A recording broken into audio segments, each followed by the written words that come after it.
morning. Welcome to NewsWire on SportsGrid. Great to be back with you here. Craig Mish with you every day, 11 a.m. to 12 p.m. Eastern, right here on the SportsGrid network, on the app, wherever you are streaming. Thanks for doing it with us here this morning. Our guests on the program today, coming up in just a few minutes, Jacob Camenker will join us. Courtesy of Sporting News, we go over the latest in the National Football League, the odds, and maybe predict who will end up in the Super Bowl in a couple of weeks from now. Our guest contributor, of course, from Legal Sports Report. Today, it is Pat Evans. Those of you who are living in the state of Missouri, wondering about sports betting, may want to stick around for that, coming up in about 20 minutes from now as well. Brady Cannon weighs in on the upcoming PGA Tour golf tournament and the National Football League. Ben Stevens has a preview video. And we cover all sports, sports wagering, sports business, sports news.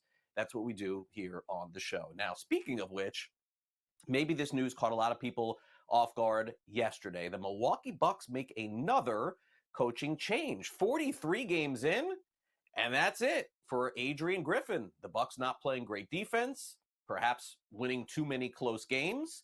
Mike Budenholzer did a great job with the Bucks. He was let go. Adrian Griffin, maybe not as good. He's let go too. 43 games into the season, the Bucks obviously have championship aspirations. So one would wonder if this relationship internally with Giannis and some of the other players of the Bucks led to this. We really don't know. Kind of fresh, happened in the last 24 hours. But the latest news with the Bucks makes an immediate shift over from Adrian Griffin to Doc Rivers, who it looks like the Bucks are going to hire. Now, this has not happened yet. Rivers right now still a rumor, not a fact. This is according to ESPN. And it also leads you to believe a little bit that the Bucks kind of wanted to do this, and especially as reported by ESPN, we were all-time leader, RBIs, extra base hits among third basemen. We're getting into the Hall of Fame as well. Played his entire career with the Minnesota Twins. After the Raiders beat them down, now he's going to head on over to Las Vegas and become the GM there. Antonio Pierce was already named the full-time head coach of the Raiders last week. The Green Bay Packers wasted no time after being ousted by the San Francisco 49ers in the playoffs. Joe Barry had a tough year as defensive coordinator of Green Bay. He's been let go. They'll be looking for a new DC. And Deebo Samuel, good news here for maybe playing this weekend. He does not have a shoulder fracture. He's listed, I believe, right now as questionable. Practice reports will come in full tomorrow. But maybe Deebo can suit up and play for the 49ers coming up this weekend against the Detroit Lions, where they are approximately a 7-point favorite over on the FanDuel Sportsbook. Okay, Washington football got some good news. Of course, Michael Penix, he's going to graduate. He's going on to the NFL. But their backup quarterback, Will Rogers, has now exited the transfer portal for the Huskies, and he is going to stay at Washington. And that's really good news for Jed Fish, who is the new head coach there, a potential starting quarterback for them next season. Ohio quarterback Gunnar Gundy is back in the NCAA transfer portal. He is the son of Mike Gundy, if his name sounds familiar. LSU is promoting quarterback coach Joe Sloan to their offensive coordinator. He replaces Mike Denbrock. And a little bit of sad news here on the show, too. Got to give it to you. For those of you who are unfamiliar, the University of Georgia has a bulldog as their mascot. This is, a dog, an actual dog. And his name, or her name, is Uga. And Uga 10, this is the 10th bulldog that has been their mascot, known as Q-U-E, unfortunately passed away yesterday. 91-18 as the mascot of the Georgia Bulldogs. They will have a new mascot on the field. Rest in peace, Uga 10. Okay, in the NBA last night, on the court, the Portland Trailblazers, they are all upset, and probably for good reason if you watch this play out. Chauncey Billups, their head coach of the Blazers, with the 109-108 lead, was trying to call a timeout on the sidelines just before a double dribble happened to his team, and they lost 111-109 to the Oklahoma City Thunder. Billups did not mince words. He is protesting the game. Generally speaking, this never ends up working, but we'll see what the NBA has in response. Unfortunately, the news not good for Tristan Thompson. He's been suspended 25 games for violating the league's anti-drug policy. On a brighter note, LeBron James, Joel Embiid, Steph Curry are the top U.S. player pool for the upcoming Olympics. They have put their names into consideration to play coming up. And the Warriors, by the way, have decided to wear a patch DM to honor their coach who passed away, Dejan Milojevic. He unfortunately passed away untimely last week. And of course, they canceled some games due to his untimely death. Rest in peace there. Major League Baseball, the hot stove is like kicking here a little bit. How about that? Just a little bit, not a lot. Rhys Hoskins yesterday signs a 1 year with a 1 year option. I know it says 2 years on your screen, but it's really a 1 year deal. He can get out 2 years, $34 million if he decides to take both years of that contract. He's playing for the Milwaukee Brewers next season. Also, Joey Gallo has signed a 1-year, $5 million contract with the Washington Nationals, so just in time for spring training, 21 home runs last season. Big news for the WWE and maybe the biggest live event streaming over on Netflix in terms of their sports content. The WWE coming to Netflix in 2025. WWE Raw, which is the #1 wrestling show in the country, is going to be live on Netflix starting next year. So we'll dive into this with Simon Applebaum coming up a little bit later in the program. And also the Devils have promoted and extended general manager Tom Fitzgerald to a multi-year deal. That's our top stories for the day. Did you enjoy it? Hope so. But if not, let me know. Give me a top story. What do you think we should be talking about here on NewsWire? Feel free to let me know. Hit me up on social media on X at Craig Mish. Also copy us at SportsGrid, at SportsGrid TV. Love to hear from all of you who are watching the show every single day. We got plenty more to come. And we'll break down the NFL with Jacob Camenker next.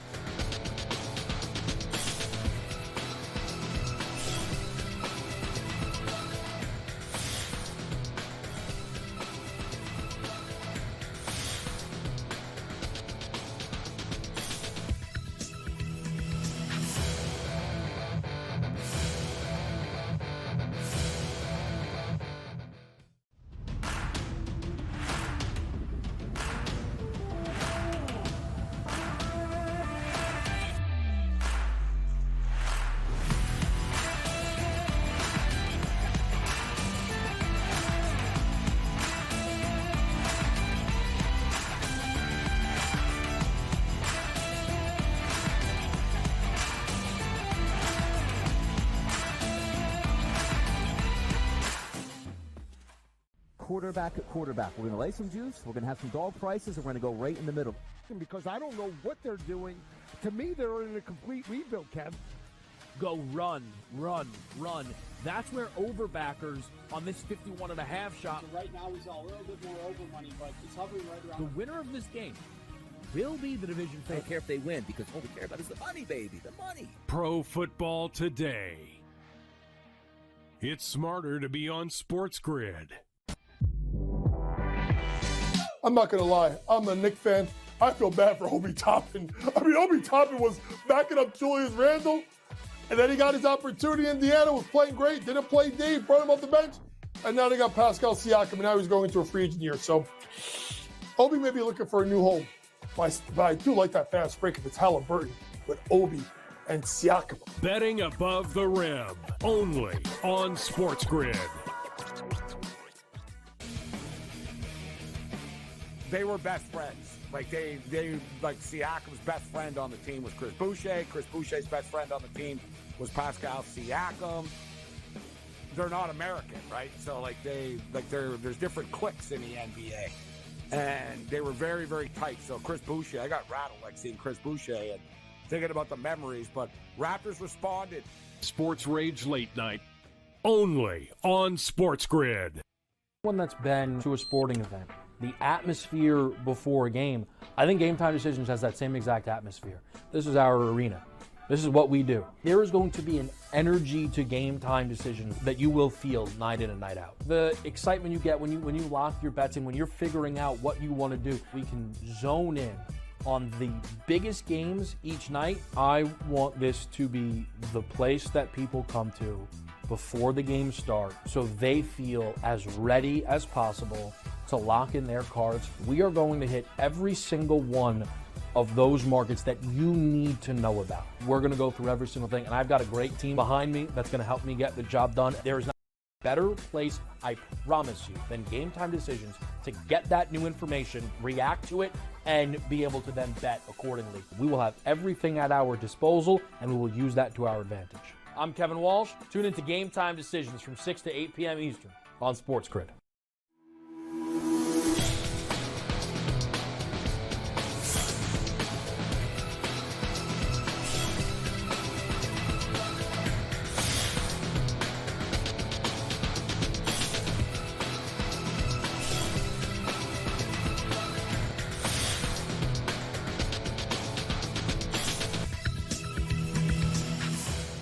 Welcome back to NewsWire. We are almost at Sunday. It's hard to get through a week when you have the AFC and NFC championship and you're like staring at it. I do a better job waiting on the Super Bowl because I know it's 2 weeks away and just can kind of absorb things. But Jacob Camenker's with us from Sporting News. Jacob, this is a tough week to wait, and we have to head till Sunday on these on these championship games. I feel like I could talk about these all day long, but we'll get there. We're getting closer. Yeah, it's always hard. This is the first playoff week without the Saturday matchup, and so you get to the weekend and you're like ready. You're waiting for the game, and it's a whole nother day away. But I'm excited to see what happens in these games. I think we got a couple good matchups coming up, so it's going to be a really great weekend for the NFL, I think. I like Jacob because we sometimes agree, we sometimes disagree, but at the end of the day, we high five at the end of the segment, and we just try to do our best with helping people. So, for those of you who watched the show 2 weeks ago when Jacob and I were talking about the picks, you should have listened to Jacob and not me because I think I lost every game. And then we followed that up this past week, and I was on the winning side. Jacob, not as much on the winning side too, but listen, this is why it's fun. And let's see if you and I see things the same way, because usually when we do, people end up being right. And we'll see if that's the case with the first game this week. The Ravens taking on the Kansas City Chiefs. They're 3.5-point favorites. The only thing that I think I'm certain about here, Jacob, is that if you are going to, not the total, the side, if you're going to take the Chiefs, I think you should probably do it now, because I don't think this is going to stick. Maybe I'll be wrong at 3.5. I think it's going to be 3 at kickoff on Sunday. People are just going to want to take Mahomes at that point. I don't know if you see things the same way. Maybe you like Baltimore in this one. Jacob, the floor is yours. The AFC Championship, Ravens minus 3.5, total of 44.5. So I do like the Ravens in this one, though I agree with you. If you like the Chiefs, take them now at the plus 3.5 because that's good line value. I know a lot of people will be scared off by the minus 3.5 on the Ravens side and saying, Mahomes could win this. Mahomes could at least cover this, or maybe has a backdoor cover chance if they're down 10 late and he gets a touchdown. But the way I look at this is this Baltimore defense is the best unit in this game overall. I know some people will have a qualm with, well, they've allowed 100 plus rushing yards in 4 of their last 5 games. That's true, but they just have one of the healthier defenses and one that gets a lot of pressure. They have, I think, the most sacks in the league. They rank number 1 DVOA for defense, number 2 in expected points added EPA on defense behind only the Browns. So the advanced metrics like them. And we saw last week, I know CJ Stroud's a rookie, but they limited that Texans offense to just 3 points. The only touchdown they got was off that kick return. I think they're going to be able to get a lot of heat on Patrick Mahomes, kind of force him to make some spectacular plays on the run. And look, Mahomes can 100% do that, but this kind of reminds me a little bit of the Buccaneers Super Bowl where the Bucs defense just got after Mahomes a lot, and he made some unbelievable plays and some throws where he was like midair and still got it 30 yards down the field. But I'm just not convinced he's going to convert enough of those to get the win here. And with the way the Chiefs defense last week had issues containing Josh Allen scrambling, I think Lamar Jackson is going to be a real X factor in this game. I mean, that's a very lukewarm take. He's an X factor every game, but I think his ability on the ground and through the air is going to keep the Chiefs off balance. So if I'm backing any unit in this game, it's the Ravens defense. So 3.5 points, not pretty, but I think it's the right side here. I think I'm going against you here, Jacob. I think we're going head to head. Oh no. I think I'm going to take that hook with the Chiefs. No official pick from me yet, but by Friday, we got Jacob's right there. Jacob's not going to be back on the show Friday unless we pay him double. So he's taking the Ravens there. Okay, Lions at the San Francisco 49ers. 49ers are 7-point favorites in this game. The total is 50.5. My gosh, like these lines are so good. Like the lines that are set really make you think that both sides can win. And that's what they try to do. There's really no line advantage, I don't think, in this game. And honestly, Jacob, this could go a number of different ways. San Francisco could kind of wake up, become who they were for 3 months, and just blow the Lions out. Goff could just throw a million picks. We've seen him do that when he plays outside. On the flip side, the Lions offense could just stay with San Francisco the entire game. It's probably the most formidable offense the 49ers have played since that game. I think they got blown out against the Ravens. But total is 50.5. Lions keep going over the total. Is there a position on that for you? What do you think about this game? I would probably take the over in this game because I think this is going to be a back and forth high scoring affair. And I think the Lions end up covering.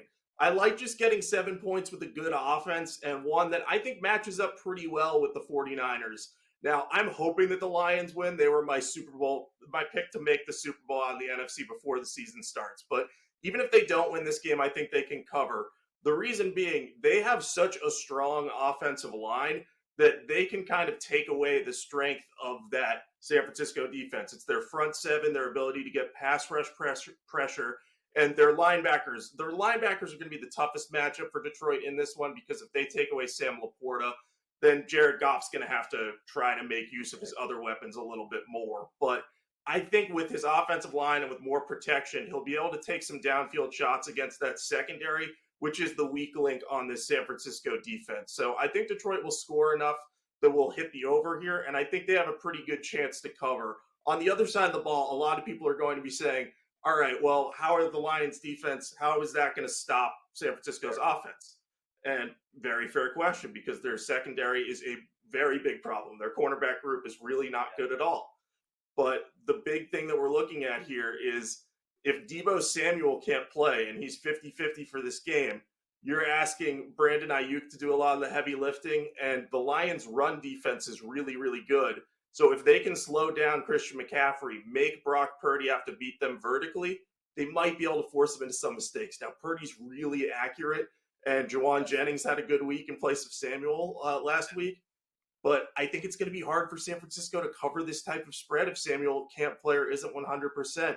In this year, in games where Deebo Samuel plays 20 or fewer snaps, the 49ers are 0-5 against the spread. So wow. I think you really need him to be healthy for this game, and you need to know that he's going to be able to get through it to back the 49ers at 7. So that's going to put me on the Lions here. It's possible they could get blown out if Deebo is healthy or if Brock Purdy just has an amazing game, but I think this ultimately ends up being like a 34-31 type game more than anything else.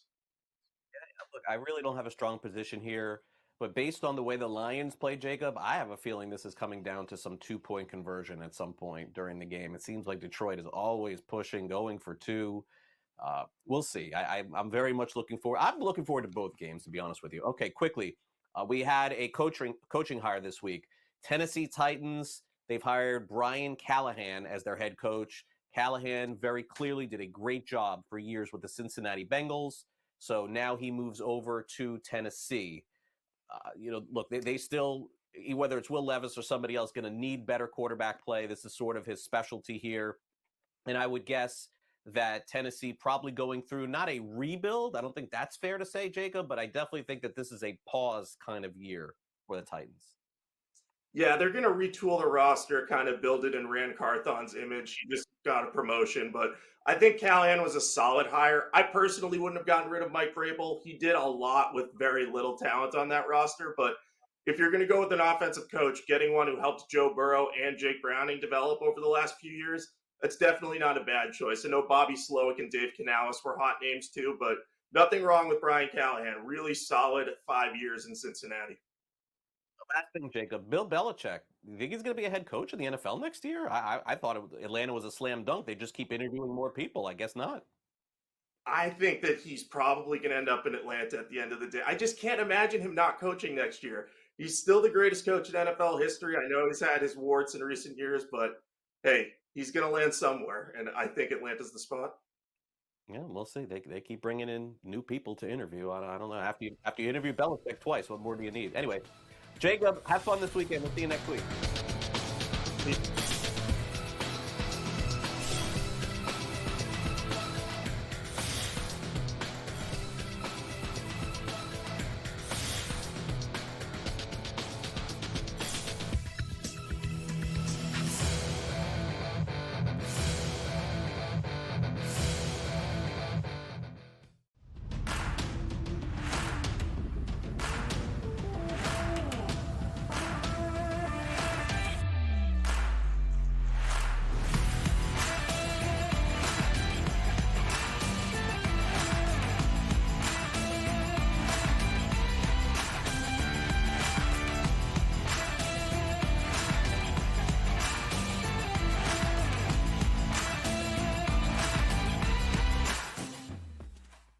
quarterback.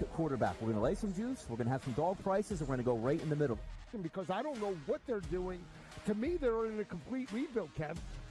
Go run, run, run. That's where overbackers on this 51.5 shot. So right now, he's a little bit more over money, but he's hovering right around. The winner of this game will be the division I don't favorite. care if they win, because all we care about is the money, baby, the money. Pro Football Today. It's smarter to be on SportsGrid. I'm not going to lie. I'm a Knicks fan.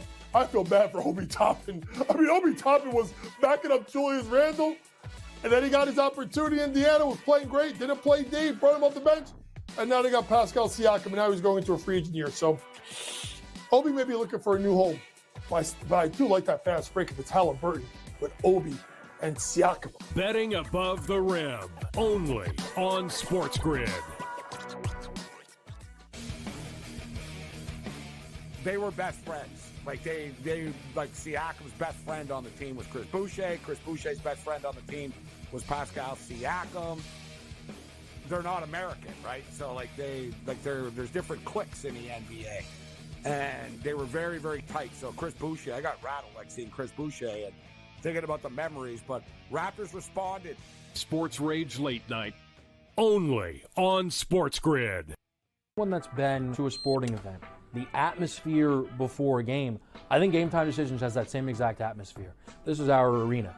This is what we do. There is going to be an energy to Game Time Decisions that you will feel night in and night out. The excitement you get when you lock your bets in, when you're figuring out what you want to do, we can zone in on the biggest games each night. I want this to be the place that people come to before the games start so they feel as ready as possible to lock in their cards. We are going to hit every single one of those markets that you need to know about. We're going to go through every single thing, and I've got a great team behind me that's going to help me get the job done. There is not going to be a better place, I promise you, than Game Time Decisions to get that new information, react to it, and be able to then bet accordingly. We will have everything at our disposal, and we will use that to our advantage. I'm Kevin Walsh. Tune into Game Time Decisions from 6 to 8 p.m. Eastern on SportsGrid.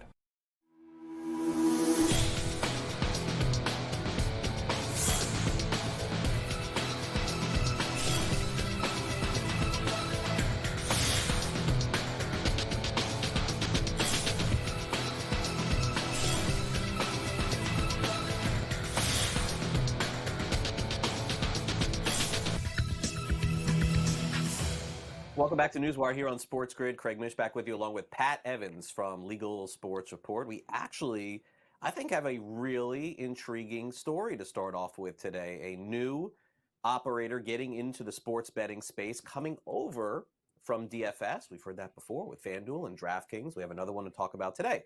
Hey, Pat, great to have you back here on NewsWire. Thanks for popping on. Thanks as always. It's it's really nice and warming to know I'm talking to you in Florida up here in cold Michigan.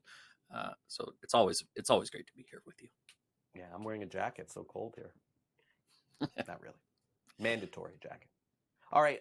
So let's get into this here. So Underdog is a very popular daily fantasy / honestly fantasy application, which you can download, you could play and play all different kinds of games. Very similar to FanDuel, DraftKings, PrizePicks, some of these other apps as well.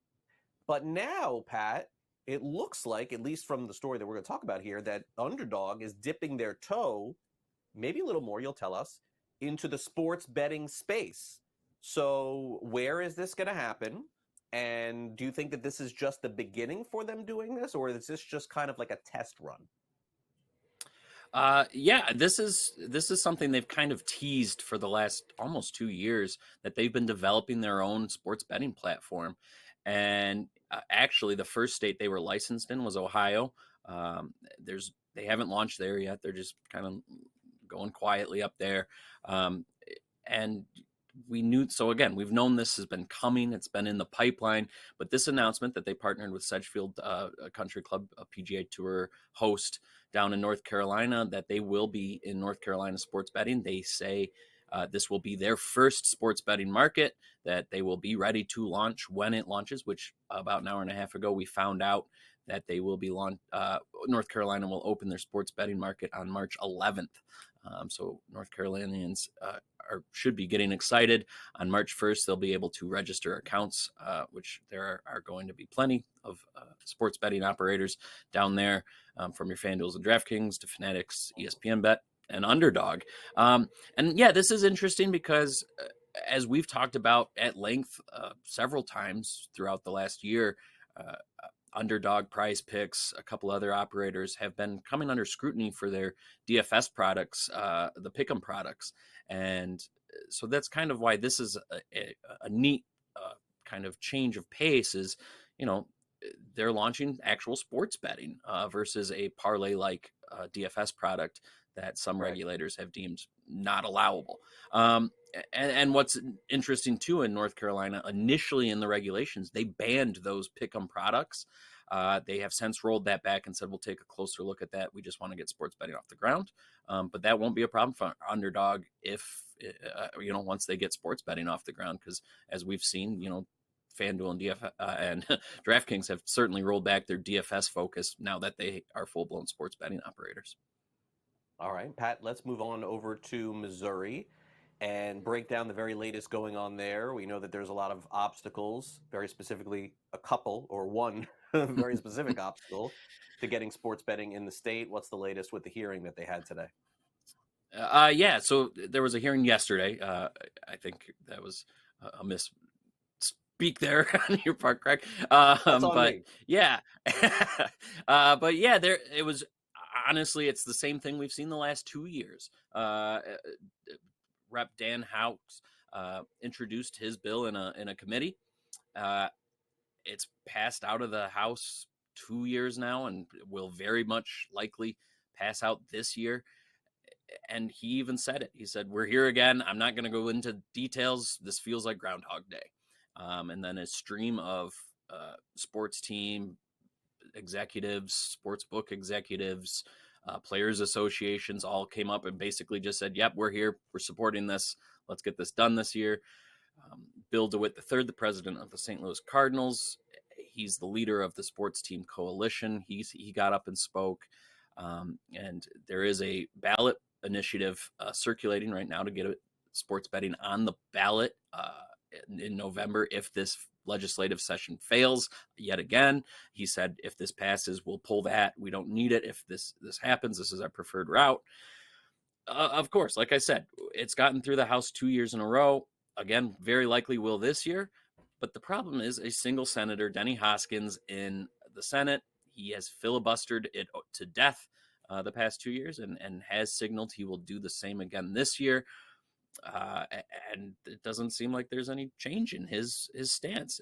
He really wants to also legalize video lottery terminals, which are basically slot machines in gas stations and convenience stores. And that's a non-starter for most other lawmakers in the Senate. So that's been a problem.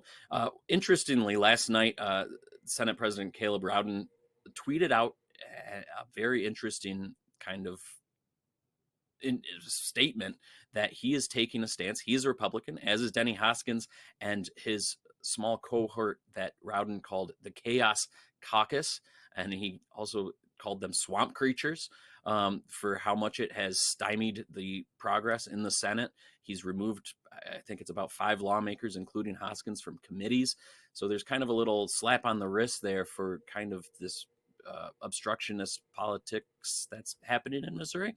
Does that change anything? I've got several sources saying no, because the rules on the Senate floor have not changed. So does this give the Senate any more promise for sports betting? Unlikely, but it's still an interesting kind of turn of events to keep an eye on.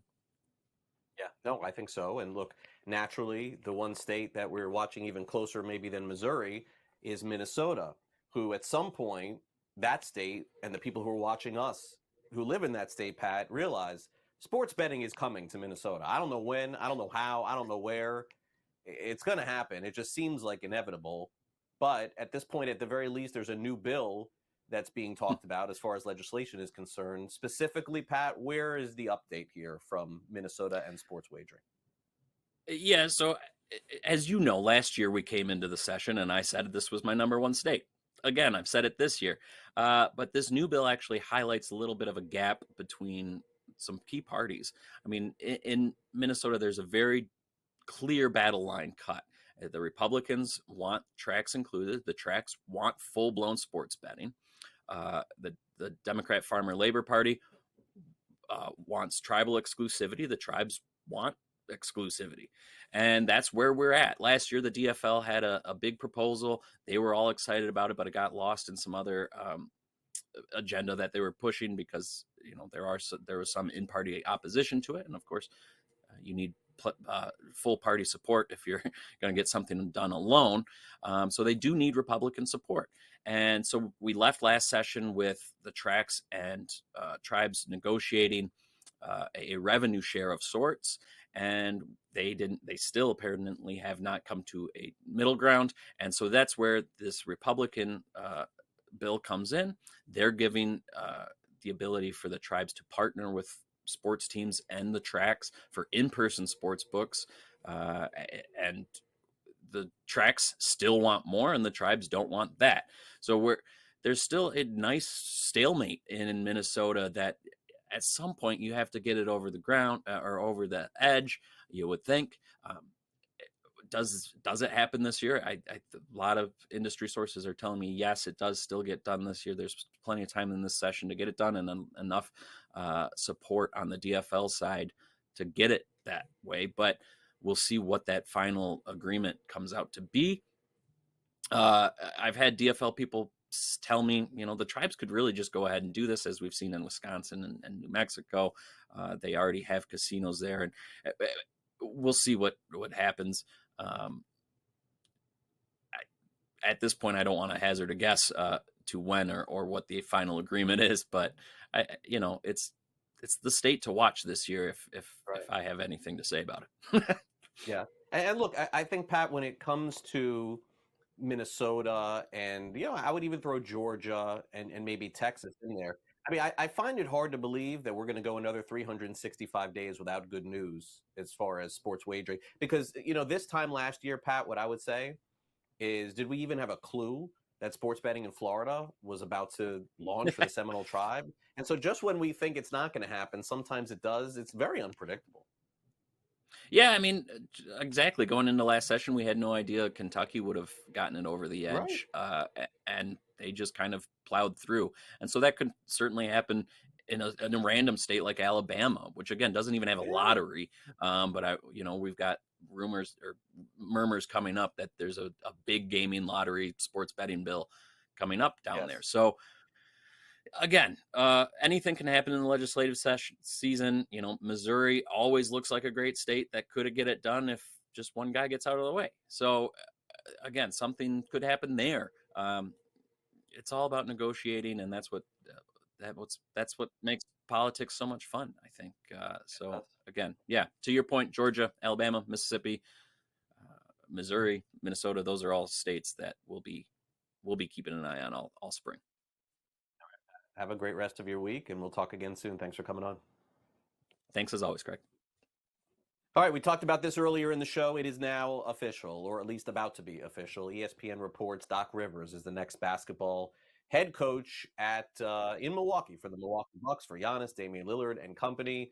So Doc, former coach, back to the booth, back to the court again, yet another team in the NBA, and we'll see. Look, Doc Rivers gets your team very far. The question is, can he get them to a championship like he did as the head coach in Boston? We'll see in Milwaukee.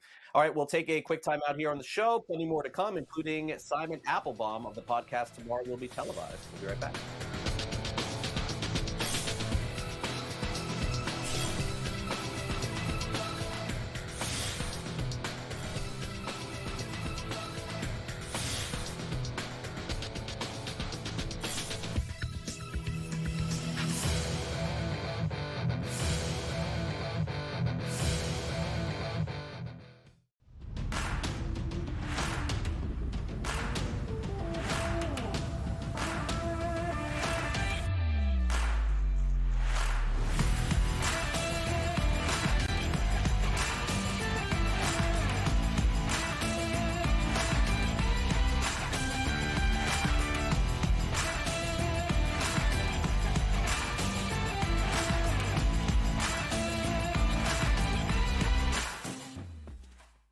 quarterback at quarterback. We're going to lay some juice. We're going to have some dog prices, and we're going to go right in the middle. Because I don't know what they're doing. To me, they're in a complete rebuild, Kev. Go run, run, run. That's where overbackers on this 51.5 shot. Right now, he's a little bit more over money, but he's hovering right around. The winner of this game will be the division I don't favorite. care if they win, because all we care about is the money, baby, the money. Pro Football Today. It's smarter to be on SportsGrid. I'm not going to lie. I'm a Knicks fan. I feel bad for Obi Toppin. I mean, Obi Toppin was backing up Julius Randle, and then he got his opportunity in Indiana, was playing great, didn't play deep, brought him off the bench, and now they got Pascal Siakam, and now he's going into a free agent year. So Obi may be looking for a new home, but I do like that fast break if it's Halliburton with Obi and Siakam. Betting above the rim, only on SportsGrid. They were best friends. Like Siakam's best friend on the team was Chris Boucher. Chris Boucher's best friend on the team was Pascal Siakam. They're not American, right? So there's different cliques in the NBA, and they were very, very tight. So Chris Boucher, I got rattled seeing Chris Boucher and thinking about the memories. But Raptors responded. Sports Rage Late Night, only on SportsGrid.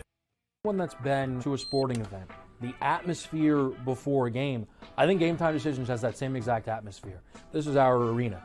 This is what we do. There is going to be an energy to Game Time Decisions that you will feel night in and night out. The excitement you get when you lock your bets in, when you're figuring out what you want to do, we can zone in on the biggest games each night. I want this to be the place that people come to before the games start so they feel as ready as possible to lock in their cards. We are going to hit every single one of those markets that you need to know about. We're going to go through every single thing, and I've got a great team behind me that's going to help me get the job done. There is not going to be a better place, I promise you, than Game Time Decisions to get that new information, react to it, and be able to then bet accordingly. We will have everything at our disposal, and we will use that to our advantage. I'm Kevin Walsh. Tune into Game Time Decisions from 6 to 8 p.m. Eastern on SportsGrid.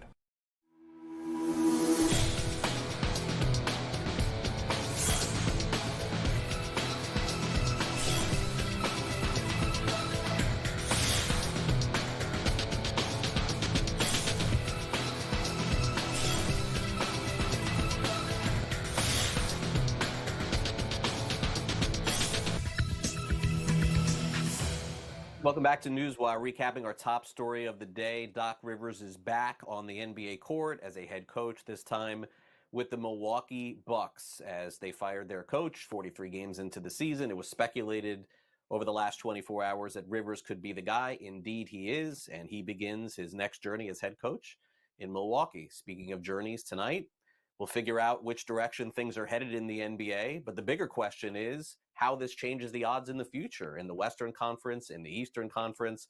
Certainly, we've seen some great performances in the early part of the season, but now we're getting closer to the home stretch as we head toward the NBA playoffs. Let's check in on the futures odds to win the East and the West. Here's Ben Stevens.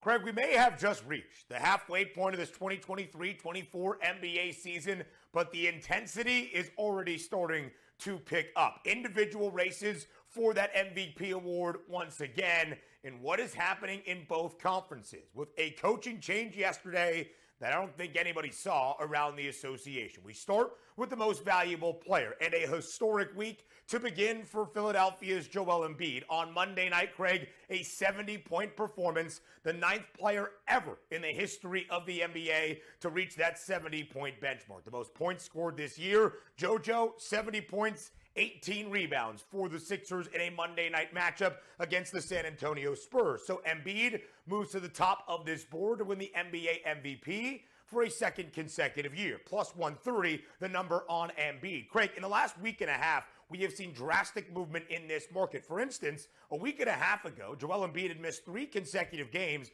for Philadelphia. He has already missed double-digit games this year, and knowing the 65-game minimum that you must play to be in consideration for NBA awards this season, Joel Embiid had moved back in the market, a 9-to-1 price, But when you put up historic performances and when you've scored at least 30 points in 21 straight games, yeah, your price is going to get a little bit shorter at plus 130. How did Nikola Jokic respond last night for the Nuggets in Indianapolis?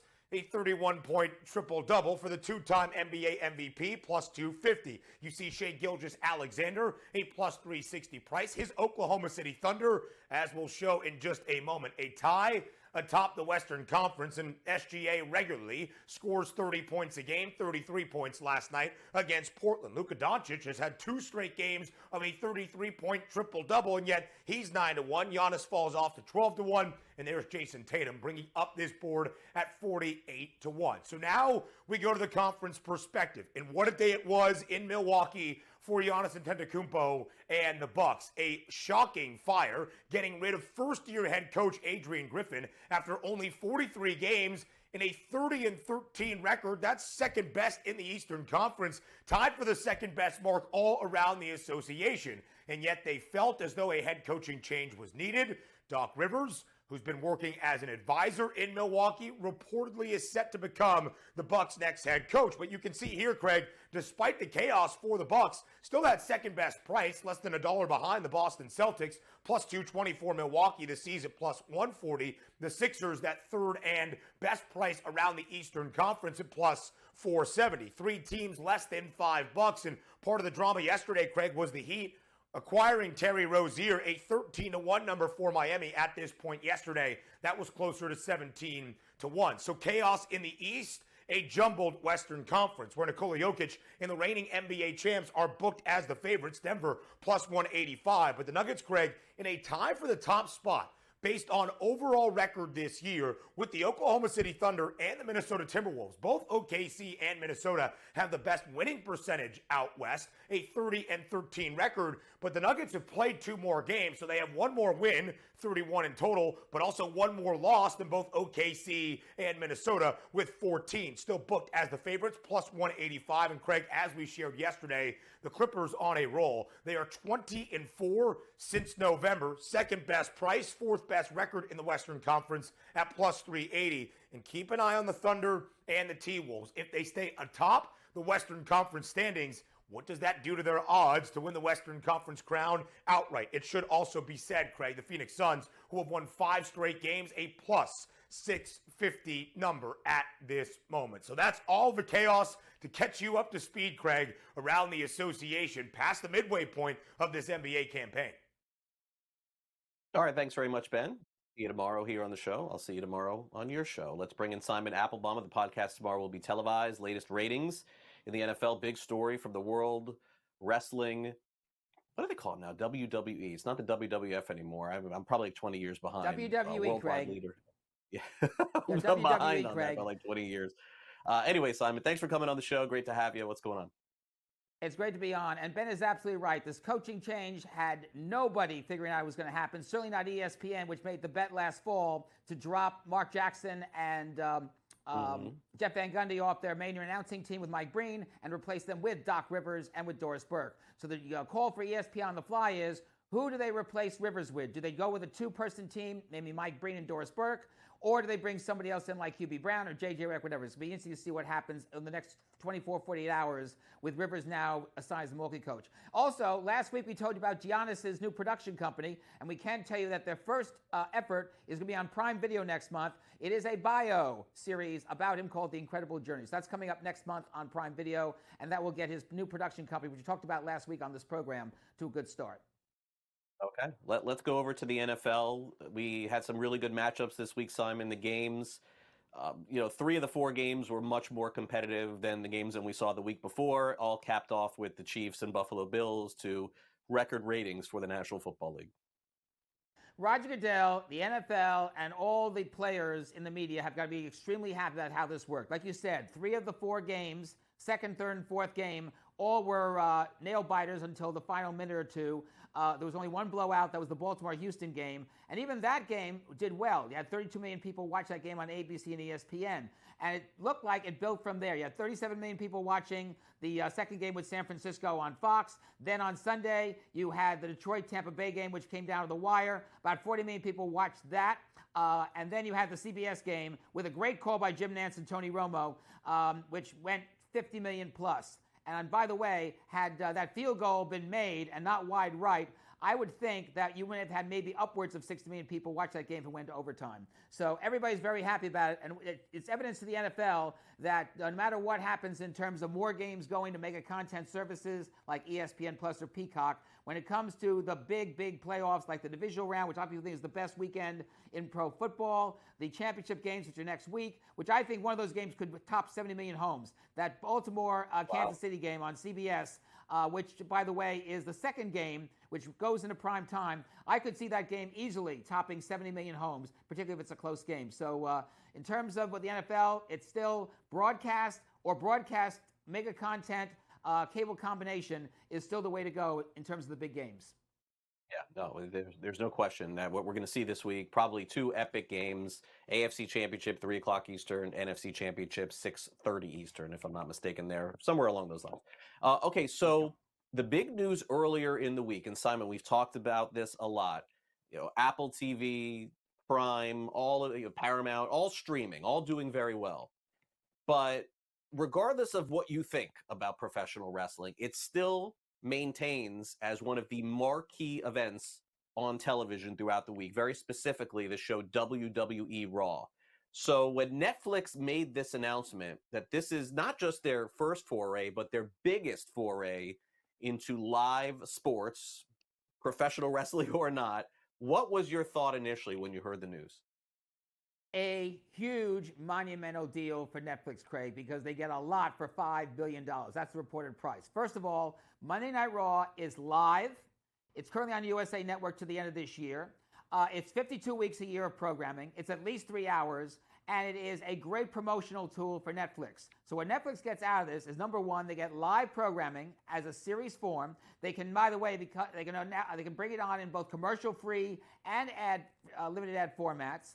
They certainly could do live stuff in the venues. Don't forget that Monday Night Raw is presented from venues all over the country. It's Madison Square Garden here in New York, at the Staples Center in LA, and around the country. So they have the opportunity to do special promotions both in the venues themselves and on the air. So they can promote a Bridgerton or a Stranger Things or a Three-Body Problem, which is coming up soon, or Avatar: The Last Airbender. So this becomes a huge promotional tool for Netflix, for their programming, for their advertisers. Plus, they also get the opportunity to market around the world, not U.S., but elsewhere in the world, WrestleMania, SummerSlam, Royal Rumble, et cetera, et cetera. And that is, and because Netflix is a global programmer, not just a U.S. programmer or North American, they are a global programmer. And one of the things WWE has been wanting for a long time is they've been experimenting the last couple of years with events overseas, like the Crown Jewel event overseas, other events too. They have NXT Europe as well.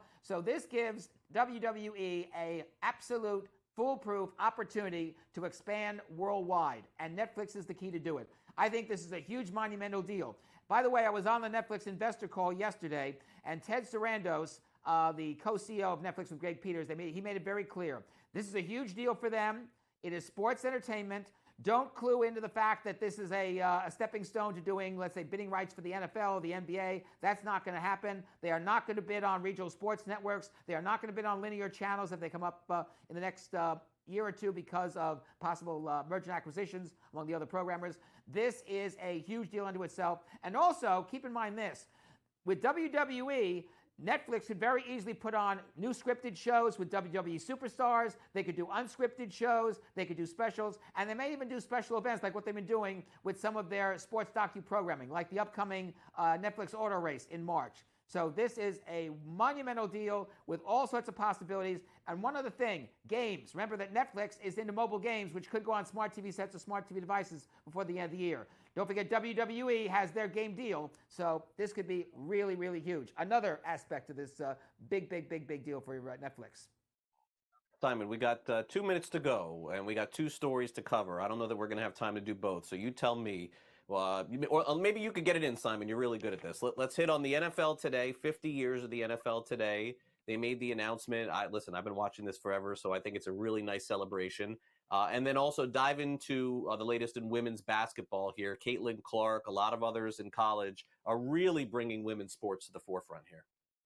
Yeah, very quickly. This fall marks the 50th year of the NFL today, which, by the way, did not start with Brent Musburger, Irv Cross, Phyllis George, etc. CBS could do a Super Bowl Sunday special, an hour special about the making of the series and how we've come to be a major player in terms of pregame television called You Are Looking Live. I'll have more to say about it next week. In terms of women's basketball, we just had the most watched women's basketball game on television. The Iowa-Ohio State game on NBC and Peacock. It got 1.9 million viewers watching. And when it went to overtime with Caitlin Clark, where Ohio State beat Iowa in overtime, it went up to 4 million people. And this is just a sense that women's basketball, where we're seeing CW with action on Sunday afternoons with ACC, Big Ten with Peacock and NBC, Fox doing some games as well as part of Primetime Hoops. Women's basketball is on the rise in a big way. Question, and the stars are on the rise in women's college basketball as well, which was really like to see, and I think that brings more attention to the sport. All right, Simon, have yourself a great weekend. We'll check back in with you after the AFC and NFC championship games next week here on NewsWire. Thanks for coming on. Great, Craig. Take care.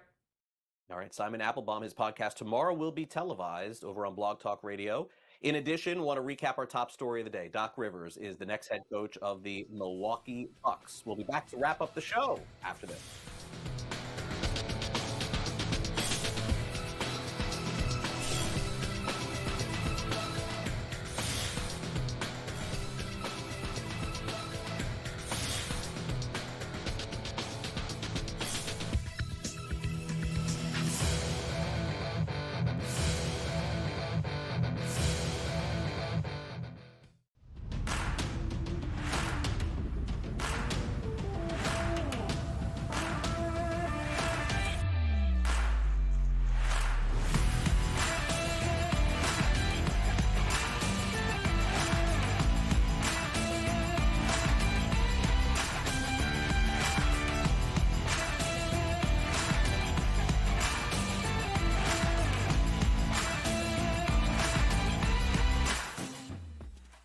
Quarterback at quarterback. We're going to lay some juice. We're going to have some dog prices, and we're going to go right in the middle.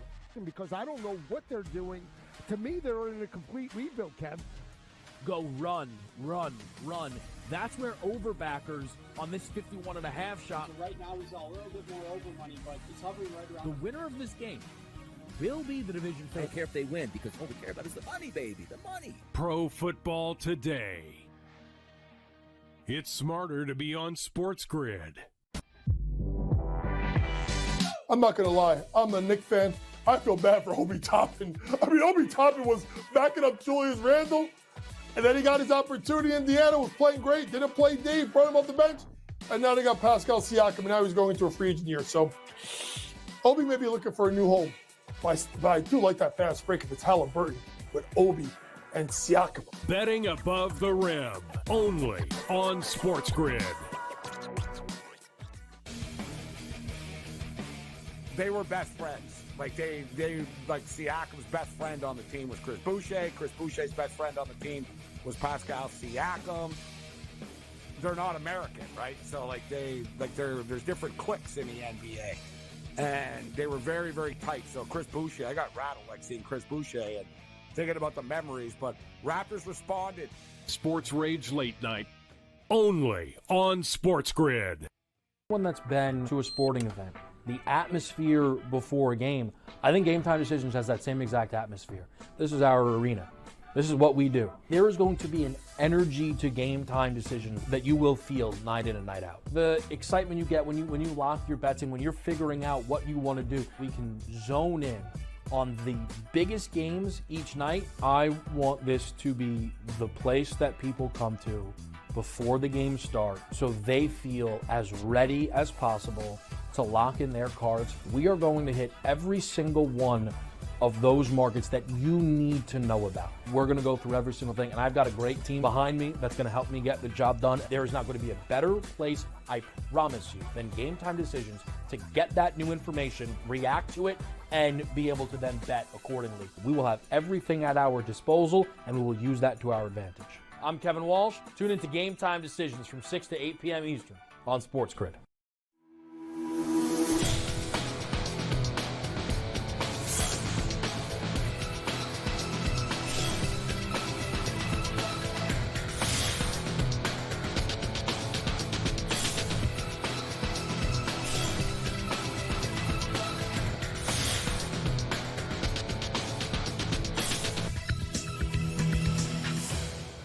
Try to end the show on a good story every day. It's not always easy given everything that goes on in the world. So let's take a negative and move it to a positive. Tyler Bass for the Buffalo Bills. We were all watching the end of that game. A field goal ties it. Maybe Buffalo goes on to win, but unfortunately missed his chance at becoming a hero, at least temporarily missing a field goal. Kansas City goes on to the AFC Championship. And of course, Tyler Bass didn't want to go on social media at that time because naturally everybody crushing him for this missed field goal. Now let's get to the positive here. Bills fans have stepped up in a big way and donating to a charity that Bass supports. It is called the 10 Lives Club. Now, 10 lives, certainly feline, cats, etc. That's where this is stemming from. And the quote is this: Tyler doesn't deserve any of the hate he's receiving. He's an excellent football player and even a better person who took the time to help our organization and rescue cats last year. Leave our friend alone. Not only that, donations have come in to the tune of $180,000 as of Tuesday night. So great job by Buffalo Bills fans. Great job about fans across the world.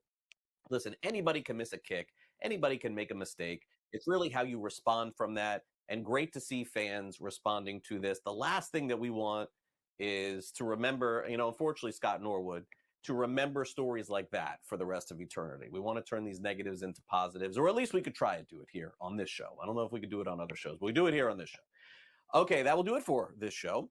Thanks again to Simon Applebaum for coming on the program. Also, Pat Evans from Legal Sports Report and Jacob Camenker from Sporting News. Mikey Cohen, he was our producer today. He didn't think I was going to call him Mikey here on the show, but here you go. Thanks to Michael for doing a great job. And thanks to all of you for watching. I'll be back with you on the Thursday edition for NewsWire tomorrow. We've got our buddy Brady Cannon coming on as we're going to preview the upcoming golf tournament in California as the PGA Tour is back. Also, latest in the NBA, getting closer to championship weekend here on Sunday. Hope you enjoy the rest of your day. Early line next for All Coast to Coast, 3 o'clock Eastern. I'll see you then.